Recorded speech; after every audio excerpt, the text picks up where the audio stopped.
It's real easy. It's real simple to create an epidemic. You simply take a bunch of diseases and put them under one heading and then claim that one virus is responsible for it. Well, that's nonsense. And now they're caught up in a maelstrom. Now if the truth gets out, yes, it will deal a blow to the credibility of the NIH and the CDC and the FDA and the AMA, and my God, it is sorely needed. There is now a danger that has become a threat to us all. It is a deadly disease and there is no known cure. The virus can be passed during sexual intercourse with an infected person. Anyone can get it, man or woman. So far it's been confined to small groups, but it's spreading. So protect yourself. And read this leaflet when it arrives. If you ignore AIDS, it could be the death of you. So don't die of ignorance. Hey guys, thanks for watching. I just wanted to share some information with you on what I call the moon landing of the medical industrial complex. This would be the AIDS fraud that has been perpetrated against the world for about 40 years now. And before I get started, I would first like to acknowledge that yes, there truly are many, many sick people out there with conditions that the medical industry, through the government in the 1980s, grouped under a single umbrella and gave it the name of AIDS. And they claim that this group of conditions is caused by a monster virus known as HIV. The truth of why they are sick, however, has nothing whatsoever to do with the claims made by these AIDS fraudsters. And please also understand that most people working in the AIDS industry have no idea that it was founded on fraud. They trust the information and procedures they were given by the government scientists who first made the AIDS decree without any scientific proof. Most people in the medical field are good people trying to do good things and support their families. The problem is that they were indoctrinated just like everyone else in a system of lies. This fraud has destroyed countless lives and families of those who put their trust in government and the medical industry, and it has also stolen upwards of $250 billion from the rest of us. I call it the moon landing of the medical industrial complex because it is a good introduction into the reality of what has been going on in our germ theory of medicine. Like the moon landing, it doesn't take much time and research to understand that AIDS is one giant fraud of epic proportions. There is so much information, expert testimony, and documentaries available that I'm amazed the lie persists, just like the moon landing. More and more prominent doctors, scientists, and researchers are speaking out, and they pay a heavy price, as I'm sure you can imagine. But like the moon landing, in my opinion, it takes faith to believe in AIDS, because logic and reason will lead you to the fact that there is not one single proof that supports the HIV house of cards. Now, I would like to present a few clips from 3 of such individuals. First, you'll see Dr. Robert Wilner, a very knowledgeable and well-spoken critic of the HIV virus theory of AIDS. Then Nobel Prize-winning microbiologist Kary Mullis, who, by the way, invented the PCR reaction test that is used to detect HIV. You know there's a problem when the guy who invented one of the tests calls the virus theory bogus.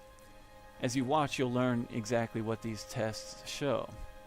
Lastly, you will see chemist and biologist Dr. David Raznick, interviewed by Dr. Len Saputo, and Dr. Raznick calls AIDS a criminal hoax, and I completely agree with that statement.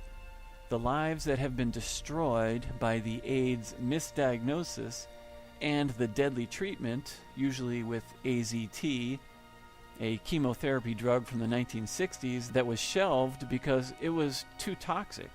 This to me screams of genocide.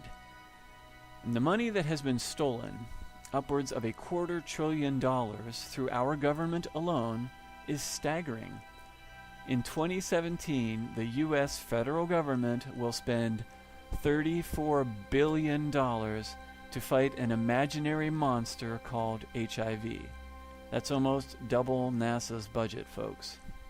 So hopefully this video will introduce you to the AIDS fraud, which I believe is the moon landing of the medical industrial complex, because it is so obvious.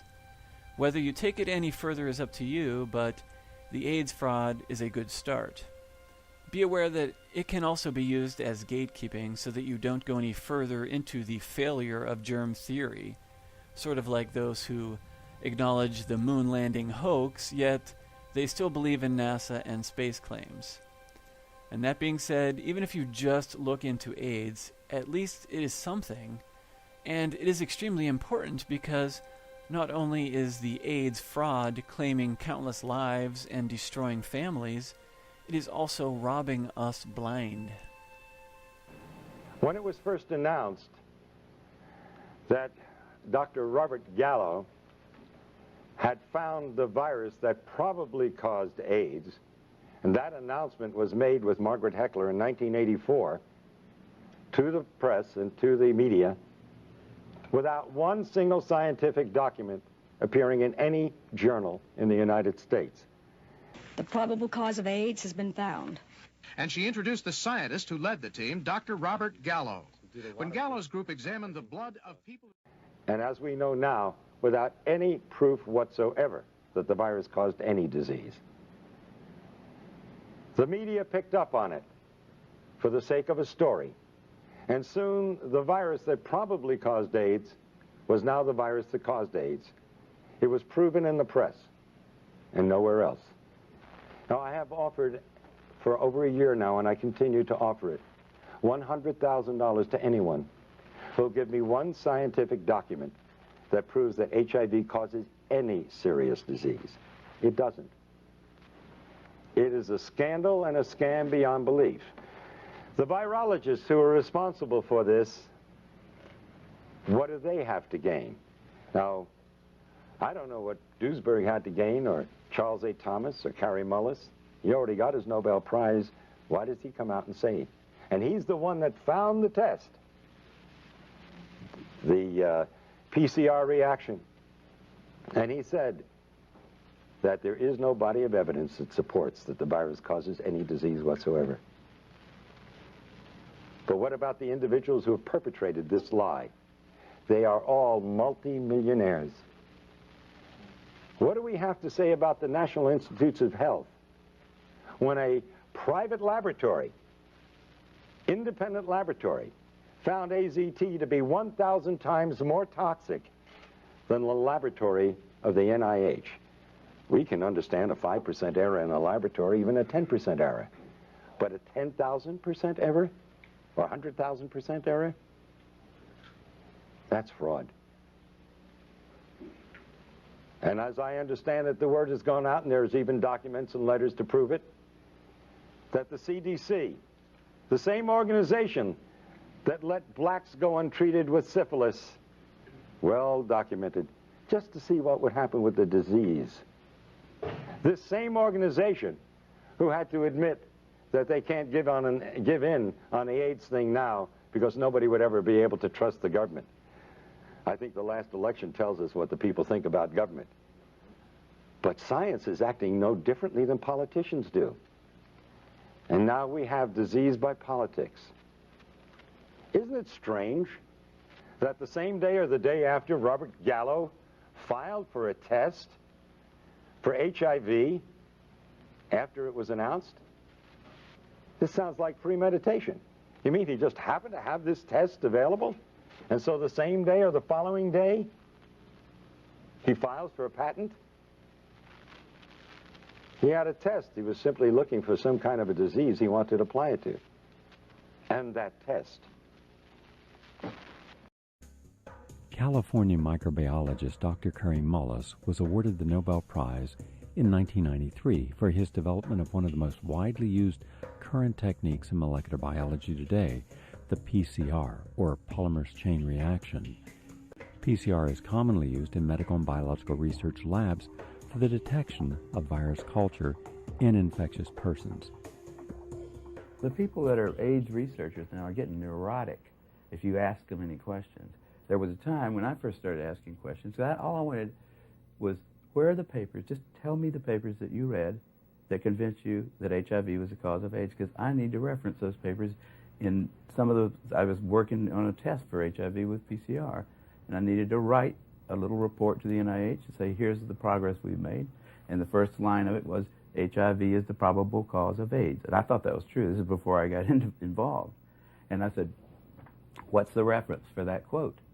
And I looked for it for about 2 or 3 years, and I never could find it. And by the end of 2 years, I'd ask everybody at every meeting that I'd gone to that talked about AIDS, I'd ask, you know, I'd look through every computer database. There is no reference. There is nobody who should get credit for that statement. And that's a pretty weird situation in science, where getting credit for a discovery is the most important thing in your life as a scientist. It's silly to hear people saying, you don't believe that HIV causes AIDS? You don't believe that? I mean, it's just a word, but it's a very, very important distinction. I think that you know, that's why, it's become a very emotional kind of thing, because people actually, they get personally committed to what really is a body of evidence that can be analyzed, you know, by lots of people, and at this point there's so much of it out there, nobody can really analyze it, all of it, but nobody can write a review of it that says HIV causes AIDS because of this. You know, if a postdoc were to write a review of their literature that showed without much doubt that HIV was the cause of AIDS, that guy would be famous. Now there's 100,000 guys out there who had the opportunity. Just 10 years has passed. We've been waiting for this star postdoctoral fella to distinguish himself forever and get a lifelong grant from Tony Fauci, but he hasn't shown up. No one has bothered to write a definitive review. Any journal would take it. That right there proves that HIV does not cause AIDS. 30,000 Russians who tested positive for HIV were then tested with another test that's supposedly far more accurate to confirm the positivity. And 66 out of 30,000 proved to be positive. That means that the test HIV is 99.997% inaccurate. You want to take a test that's 0.003% right? And you're going to rely on that? But that's what they're doing to people out there. They're taking a test that is not only invalid, it's totally misleading. In fact, when you get results like that, then I would say you're going to be more correct that if you're read as being negative, consider yourself positive.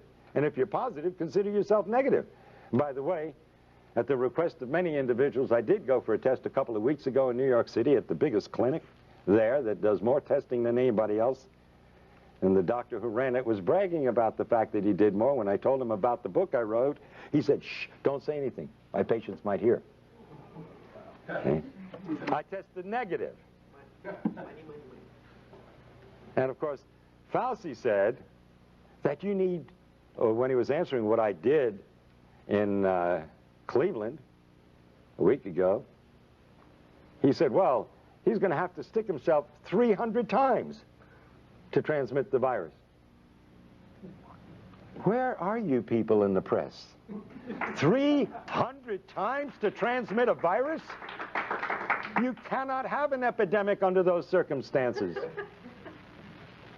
If you can't transmit it by blood, you certainly can't transmit it sexually, unless you're into real sadistic acts during sex. I don't know how much blood you want to draw. He gives you the answer to the test in 15 minutes. So it's quite a racket. And by the way, it's very interesting because that you asked the question, because you see, I was in a quandary as to what possible purpose could this serve. If you have a test that's 99.997% inaccurate, what are you proving? You would treat somebody with a deadly drug on the basis of a test that's totally worthless. And by the way, let me point out that a research group in Australia in the past year have stated that not only is the test completely inaccurate, it's totally nonspecific. that you could be positive if you had the measles, if you had the flu, if you had a flu shot from your doctor, or if you had any one of 100 diseases. Let's look at the scenario. This is serious business. Yeah. Somebody gets the flu or gets a flu shot this year. Then they die. But so what you're finally suggesting is that the man that you this prominent physician in Greenwich Village, he in fact said, don't tell anybody about this because I'm making money off of these tests. Are you finally saying to people, don't get tested? I am saying absolutely do not get tested. Would you advise anybody to take a test that's 99.997% wrong? And you're saying that... That's insanity. And by the way, when I said to this physician, when he asked me why I was there, and I told him I was a doctor, I said, because I'm in a heavy risk group. He said, aren't we all? And laughed about it. Because everybody knows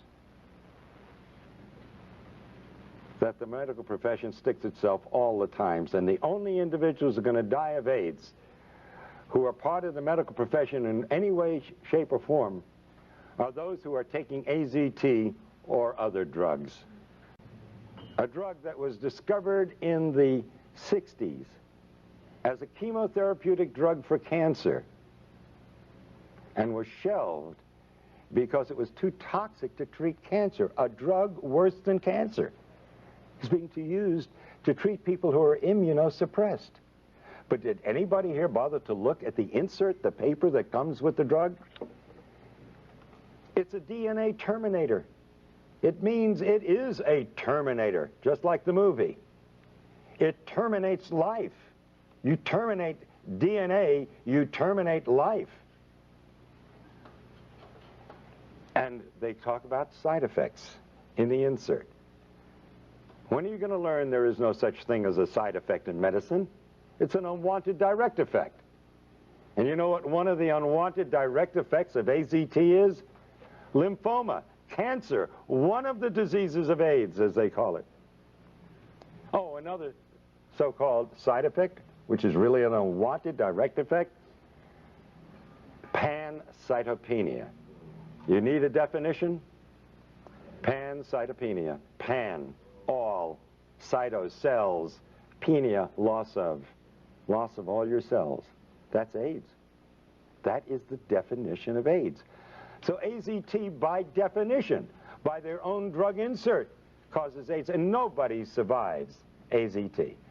That will eventually lead to your death. And they've cut the dosage way down because it was killing them too fast. It's like giving somebody a large dose of strychnine and they die within 5 minutes.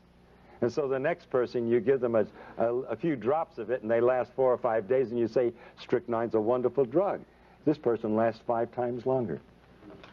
This is the kind of thing that they present to the world. Go ahead.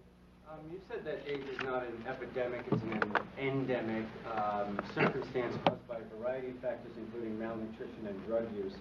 How then can you explain the years of potential life loss in the 250,000 plus people who have died of AIDS, according to CDC definition, where drug use has been going on for centuries, and suddenly we're losing people in their 20s and 30s because I'm not sure what you're... Okay, that's an excellent question, really, and you're using your head. That's the kind of question should have been asked of Gallo at the very beginning.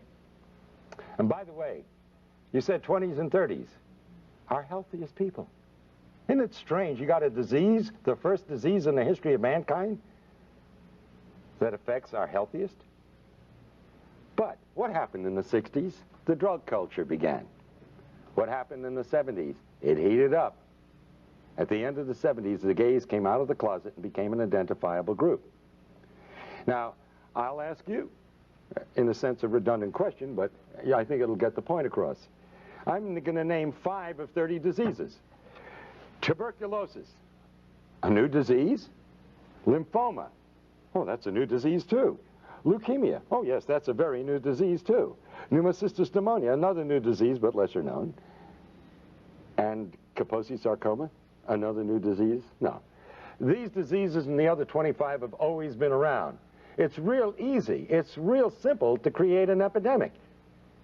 You simply take a bunch of diseases and put them under one heading and then claim that one virus is responsible for it. Well, that's nonsense. And now they're caught up in a maelstrom.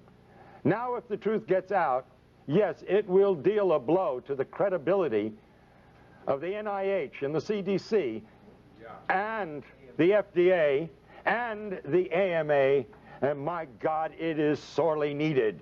That blow is necessary to clean up the act.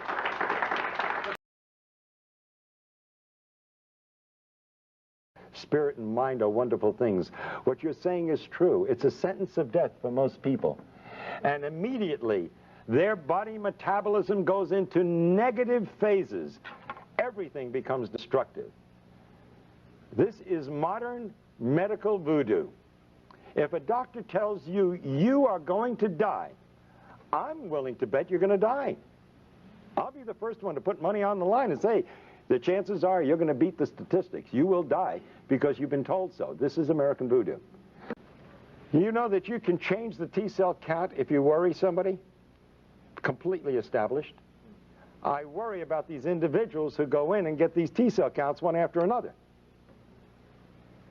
because their whole life is focused on these T-cell counts. And when it goes down a little bit, instead of being reassured, which is the way I would interpret it, they get panicky. Now they're really doing damage. And at some point, if they're on drugs, and sometimes even if they're not on anything, but because they've been told they're going to die, like the witch doctors of Africa and elsewhere, these individuals will die because they literally worry themselves to death. It's a crime beyond belief. They're the rare ones, I admit. But the fact is, T-cell counts absolutely have no correlation with severity of disease. They can be low because you have wiped out your immune system, and they can be low because you don't need them. That's the important thing to understand. It is not a barometer for anything. And they lie, they lie, they lie, and then they lie some more. Well, HIV led the bandwagon where you can basically invent something out of thin air and turn it into a multi-billion-dollar, hundreds of billion-dollar industry. Another example would be the hepatitis C, which is even acknowledged by Chiron, which used to exist, the company that made the original hepatitis C test, that they never ever actually obtained hepatitis C. They just got bits and pieces of it and then inferred what this virus must be. And people to this day are being tested for something that has never ever been obtained from a human being. Now, is there an association between people who are HIV positive and tend to get AIDS? That's exactly the situation you're saying about HIV and AIDS. That's right. They generate it over time, and that's how they defeat the viral infection. But it's even worse than that.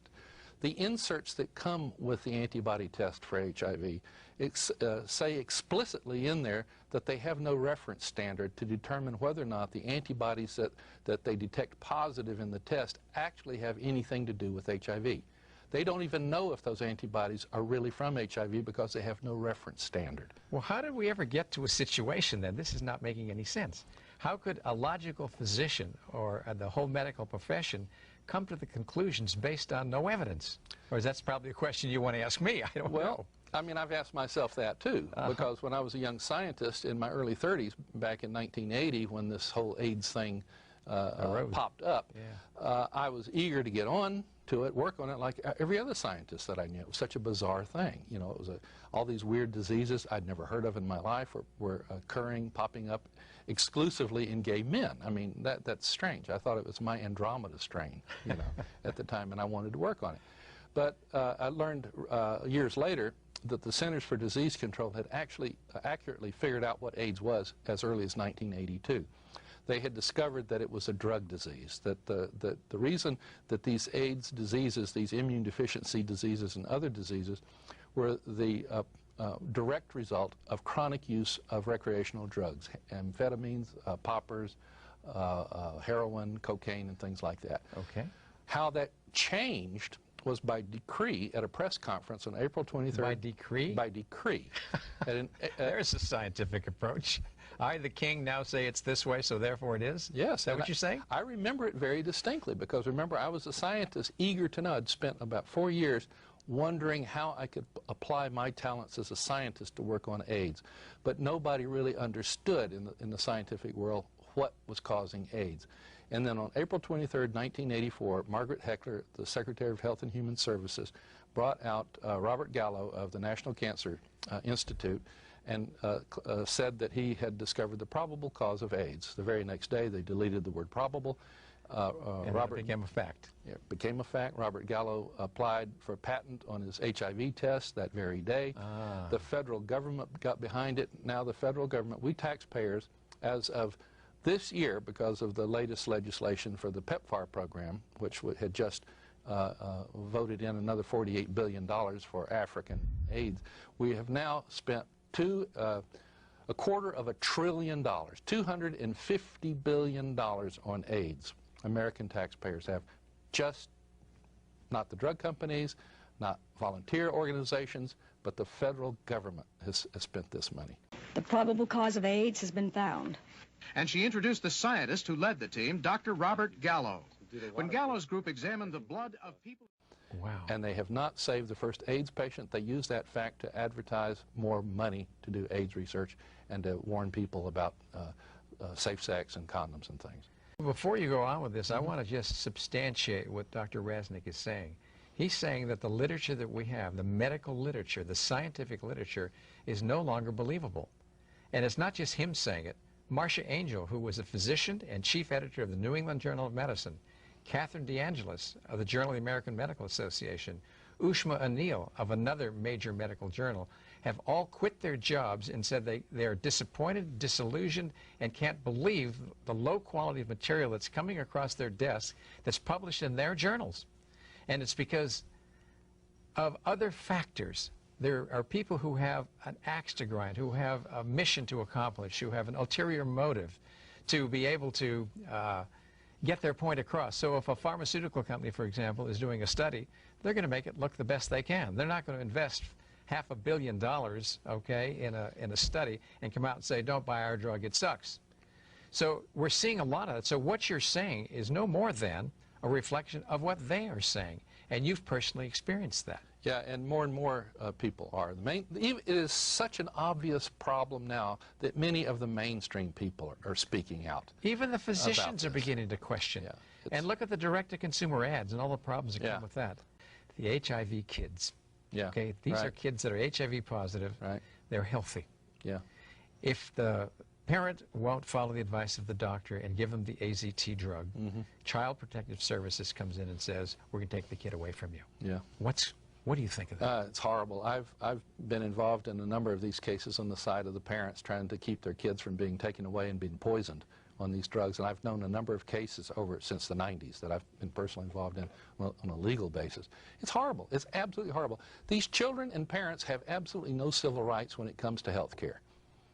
And that is an abomination. And I hope that these court cases, we need to put these things on trial. We need to take a lawsuit, or make lawsuits against GlaxoSmithKline and these other places that are killing people with these drugs. To not so much that I want to hurt them, which I don't care about that, though, one way or the other, but it's got to be publicized somehow, and the best place to do it is in the courtroom. And that's where the data you can bring from the studies that have been done that are in the scientific literature that show all the things that you're talking about. Absolutely. Because they're a matter of public record. Absolutely. It's easy to come by if you really want it. Okay, so now if somebody is HIV positive and you want to do, if you're going to do anything for somebody that's like that, you would probably propose doing nothing. But if somebody comes to you and they have even acquired immune deficiency syndrome, they have AIDS, how would you propose treating them? Do you use lifestyle things? You support them? I mean, I tell you what, we've only got about a minute or two left. So I don't know how you're going to do that. I'm not a physician, but I know one thing. But you know a lot about this. I know a lot about this. I would treat symptoms, you know. I mean, if it's malnutrition, feed people. That's what we did in South Africa. It works like magic. It's amazing. They get better, really, right before your eyes almost. You don't treat them with toxic drugs. You don't. I would tell people, I'll even make it even more blunt. We need to outlaw the HIV test. We need to outlaw these tests. They're horrible. They kill people. The tests kill people because then they go on and they take the drugs and the drugs kill the people. Nobody, I would say nobody should take an HIV test. They should refuse every opportunity or any pressure to take an HIV test. Don't do it. Can anybody force you to take an HIV test? You can if you're in jail, for example, and they've tried to make, in some states they force, it's on a state-by-state basis. And anybody who's ever had an HIV test, totally forget about it. Erase it out of your mind if possible.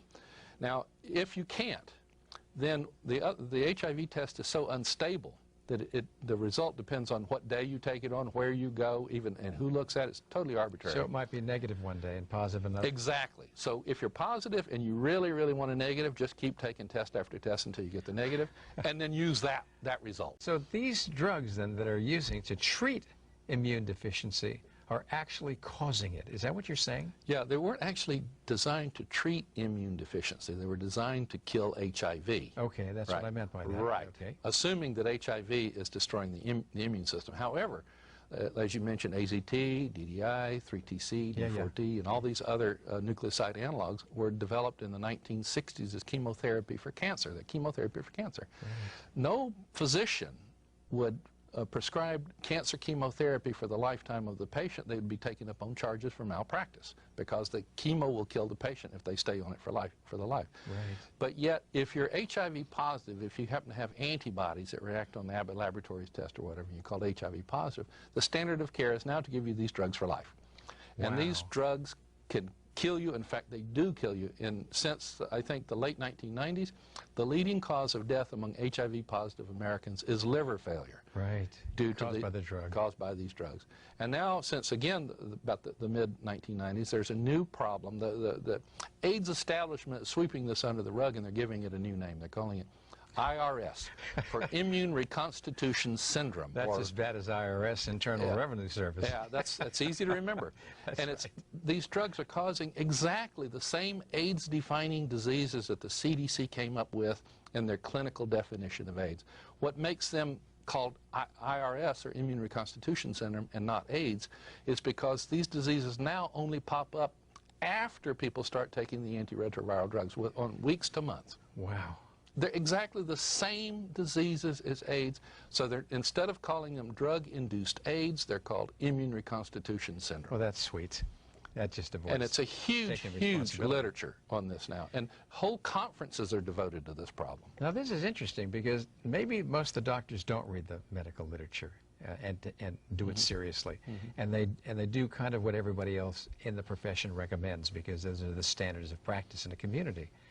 But the pharmaceutical companies know this. Yes, they do. Because they make the information up. So does the NIH. CDC must know it. They do. Okay, and yet they're perpetuating this myth. Right. Anyway. Well, okay. You know why it has to continue? I think I do, but you say it. But I'll say it. All a person has to do is just imagine that what we are talking about here is true. Yeah. That AIDS is not contagious, it's not sexually transmitted, it's not caused by HIV. The anti-HIV drugs are killing people and causing AIDS-defining diseases. Wow. And on top of that, there's no such thing as an AIDS epidemic in Africa, and we can talk about that. That's another subject. That's another subject entirely. Now, if all of that is true, we spent $250 billion on this bogus blunder, this biggest scientific medical mistake of all time. The germ of lies, huh? Germ of lies. The title of your book. Right.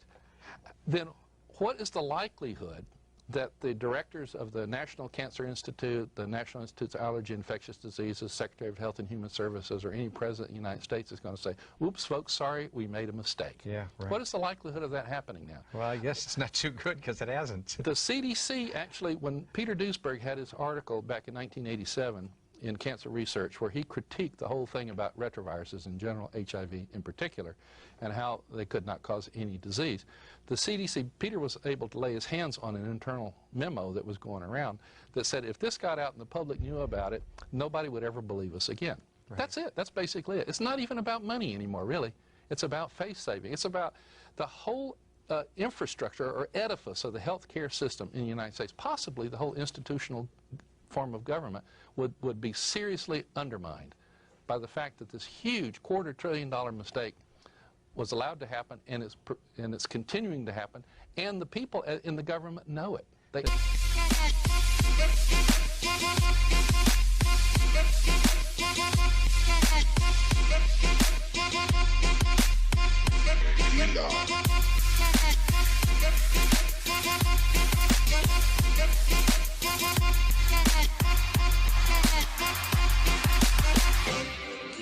Drive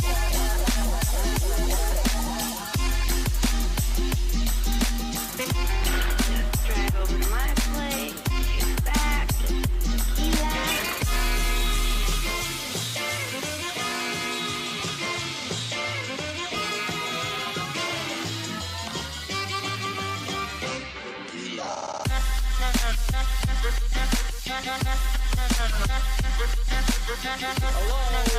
Hello, anybody